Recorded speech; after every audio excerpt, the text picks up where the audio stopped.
Hello everyone, this is Genesis, and I'm coming to you with my first ever mod review video. I decided that I like to start reviewing mods and scripts and useful things that I enjoy or find interesting for Arma, and just uploading it to YouTube just because I enjoy doing it. And if some people get some use out of it, then so be it. So the first mod I'm going to be reviewing is something that I saw called GREN EVO here. It's by Grenadier, probably hence the name. It's an Italian group that, I mean, seems pretty cool to me. You can check out the armaholic.com there. It's got a link right to their website here. You can kind of check them out and see what they do. There's the ITF clan here. So I'm reviewing their mod. I'm going to be kind of saying, is this worth it? Do I think it's good playability? Is it easy to use? How's the code written? I have a lot of coding experience with Arma, so I can kind of hopefully dive in and see, do I think there's going to be issues with this in multiplayer? Is there going to be issues with it in single player? Are there going to be issues with it? Yada yada, you get the point. And then I'm going to kind of recommend at the end what I use this, what I not. I'm not using any rating system. This is more of an first impressions video, because I'm not going to sit down and don't have the time to go through every little thing and nitpick it and go over with a fine-tooth comb. So I'm just going to kind of check it out. So typically what I do is I play around with it for a little while, and then after I get a good review of it, I feel like I have enough of a feel, then I just make a video on it. I might miss some things. That's okay. I think I have enough of a feel of this that I can make a well-informed enough decision on it if I'm going to use it in the future. Okay, so you're going to see some footage that will cut in and out of the video here while I talk about certain things. I've plopped a couple things down here. I'm not going to go through every single object of the mod. I'm not going to describe everything. I'm just going to tell you my experience with it and what I would do with it. So I just have a thing here in Stratus here. First thing I'm going to notice that the whole goal of this mod is really to have more interactions with objects, and then it has this other side component of adding more things for the missions, these modules here that I'll go ahead and show. I will say that the modules are very well done and they look professionally done. He added his own icons and really well good, like everything has a description of what it does. It's really nice. I think this looks professionally well done. So I was able to kind of get in here and play with it without having to read anything for the tutorial that he has, which is important to do if you want to do some more complex stuff. The problem is that a lot of it was in Italian. There was some English, but the English looks like it was ran through Google Translate, which we all know works very well. So yes, we got that. So what did I do? So I started loading up. I was like, okay, so the whole goal of this is to interact with objects in a way that you usually don't have in Arma. And I'm going to get to the modules in a second. This mod, to me, in my eyes at least, is broken down into two different sections. You have the objects themselves, which offer some really cool interactions. And you have these weird kind of module things that do some neat effects. I'll go over just a few of them that I messed around with that I thought were pretty cool. So let's talk about the objects here. This mod offers these objects. Like, here's just a few I've laid out, and like there's a lot of different types of doors. Each of these, as you'll be seeing here momentarily in the screen, do have like different damage states, and I think you'll see here in a little bit even the security door has like some codes that you can put in there to open it, and more of those kind of cool interactions, which is really cool. The models on doors are good enough, I would say. They're not I won't say the highest quality, but they are good enough to get the point across to add some more complexity to a mission. This is typically more, I would say, geared towards smaller groups of people, more kind of spec ops things, something or that. So this begs the question: if this is more geared towards smaller groups, is this really worth getting downloaded for bigger groups? I'm not sure. The mod itself is around 74 megabytes. Size, which is actually really small. I would not have any problem asking people to download this mod. I just got off Armaholic. I installed it really easy. There's nothing extra you have to do to get it to work. So I really do like that. So this is an add-on. It's a client-side and server-side add-on. So that means the server and the clients, every client is going to need this add-on if you don't want to cause errors. So it's very important that everyone has it. So in that book, for me, it takes a point off or two because it's just the nature of the mod. There's nothing the maker could have done to avoid this. just due to what it is. But anything that requires everyone to have it, usually it makes it more difficult to convince people, especially larger groups, to kind of grab a model unless it's very, very necessary. This kind of adds on some additions to gameplay. Would I say this is necessary for gameplay? Definitely not, but I think it is really cool. I think it is really cool. So, talking about the objects, so you have these a lot of different things you can do. Like here's a server you can interact with. It even adds a bunch of these buttons here that you can probably add actions to. You actually can interact with them. One thing that I would have really liked is, because I can code a little bit more than maybe I don't know, maybe than the average user, I'll say. So I would like the ability to disable any of these objects' natural inputs. Some of these like you can open automatically. There's a switch to turn on, turn off. That's not bad. It's all fine and dandy. I would like the way to just disable any of the scripts on them and able to just code my own entirely and control their animations myself. But that's, I think it's probably a good idea the way they did it, just for easy use for the average mission maker and for speed. So, in speaking of the scripts they have, I went through their scripts, kind of depacked them, looked at them all.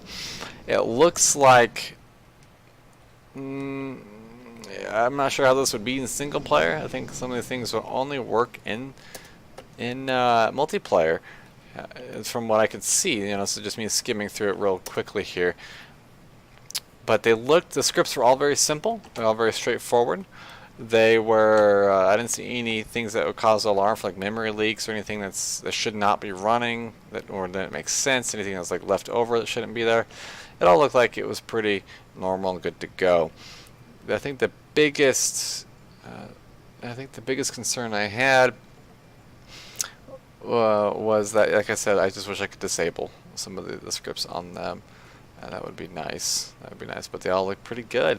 And then there wasn't that much commenting happening in the scripts, so if you're looking to kind of learn how they did some things, it might be a little bit more difficult if you're just learning, because there is hardly any commenting. Any commenting I saw was also in Italian, so good luck with that. But again, the scripts that were in there were relatively simple and straightforward, so I think they're also great to learn if you're just kind of opening up mods to see how they did things. This is a great one to kind of see how they did that. Alright. Like I said, I think it's pretty optimized. I didn't notice any frame rate impact from just having it. I didn't get any script errors. That's awesome. I like that. Easy use, low impact. Awesome. So it has a lot of these objects, like a whole bunch. These definitely is not all the objects. I just plopped down a few. You have to check it out for yourself. There's actually some decently textured objects here, like lamps, little lamps, more of these little objects and things that Arma just lacks. Surprising number of lights and things. These actually all will turn on and work. And then some gas tanks and things I'm sure you can interact with or explode. These laptops will actually open up and download images, which you'll see that on the screen here as well. You can download, you can upload. It will actually have a script that runs. I think it's all really cool. They're all a little neat. I'm going to add them in details. Not something that's critical for Arma, but good details. Add extra steps in a mission, more variety, more spice, which is really cool. So I talked about the doors. A good way is to lock things. You need codes, or you need C4 to blow them up, or something like that. You have servers, which you can, different missions you can do. Are these all things that you could technically do Arma already if you had some coding knowledge? Yeah, you could, except for adding the lamps and the different objects for houses. That's really nice. But beyond that, one thing I really did like is they added this little camera model here. The camera model actually has a damaged state, so which you can see that on the screen here.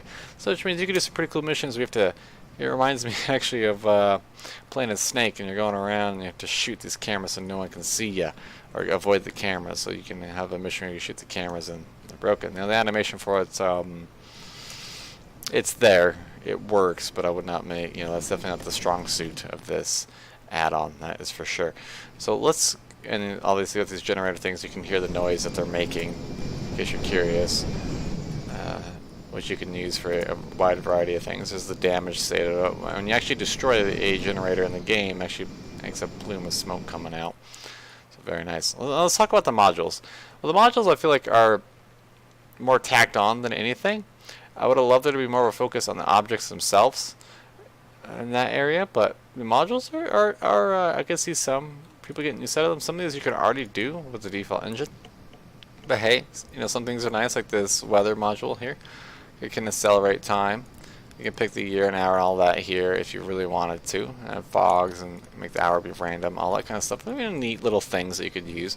I specifically played with, I don't think I used this, but I couldn't figure out how to get this information from objects thing to work. I tried to link it to some file documents, yeah, who knows. But I added some civilian spawn modules, which are relatively straightforward. You can tell it to spawn civilians, the range of movement that they go, like really well detailed modules.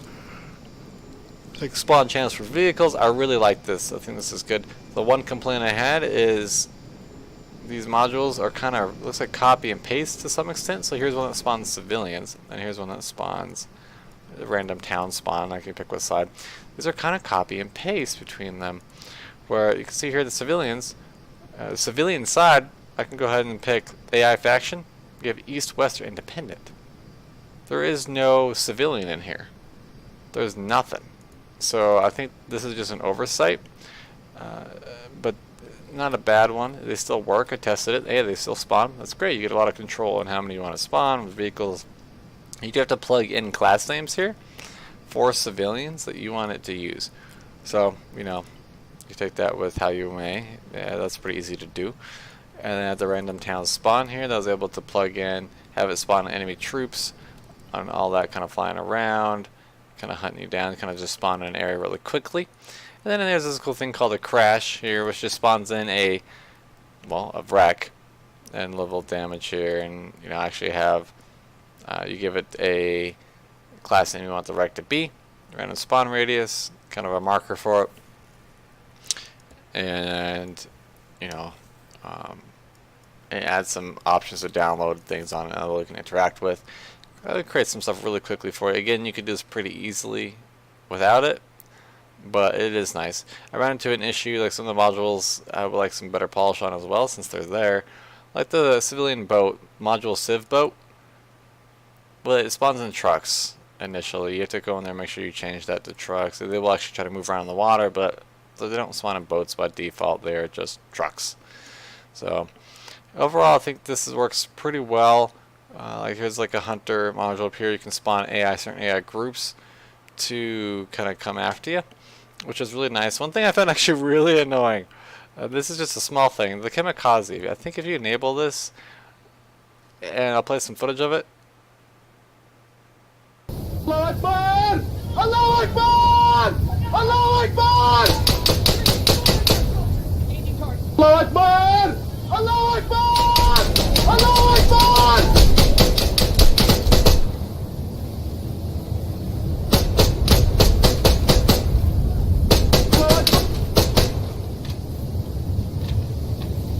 It makes this really annoying, like the AI makes this really annoying noise, and this, you know, Allah Akbar thing, I think I actually find more irritating. Actually took me out of the scenario than more than anything. So I made a miniature mission here, which I had the storm going, which was actually really nice. Barely even impacted my frame rate, and I don't know if he did this himself or not, but it's a really convincing storm effect, which you'll see throughout the entire video footage here. Barely impacted my frame rate, looked really well. I made a miniature scenario where I just wanted to get up and come around here and download some data from this crash plane just right up here while AI were trying to hunt me down with randomly spawned AI. I was able to make this all within maybe a minute or 2 minutes, just kind of playing around with it. And I was able to create, I think, a pretty cool scenario. Very brief that, you know, would be a pretty cool start to a mission or something. I don't know. So overall, I would give this mod, you know, a thumbs up for me. Would I use this myself? Well, probably not, unless I really needed to use for the doors. I'm more into the kind of more wide open kind of warfare things. This is more focused on smaller groups with very specific kind of stealth goals in mind, with more interaction with objects. I think it's a really cool idea. I would like to see Bohemia do more stuff like this, but it's not something I'm going to be using. But I think this is definitely a very well put together mod, and something that I could easily recommend to people. It's easy to install, easy to use, makes sense. You can do some more complex stuff with it. Again, it is an add-on, so everyone needs it who's playing with you. It has a key. It looks properly made. I didn't see anything that would say, hey, don't get this. So this is definitely, I think, a very, very good add-on. Again, very kind of specific to what you need. And I think I'm going to be making more of these videos. Just quick, short, to the point, and just my first impressions.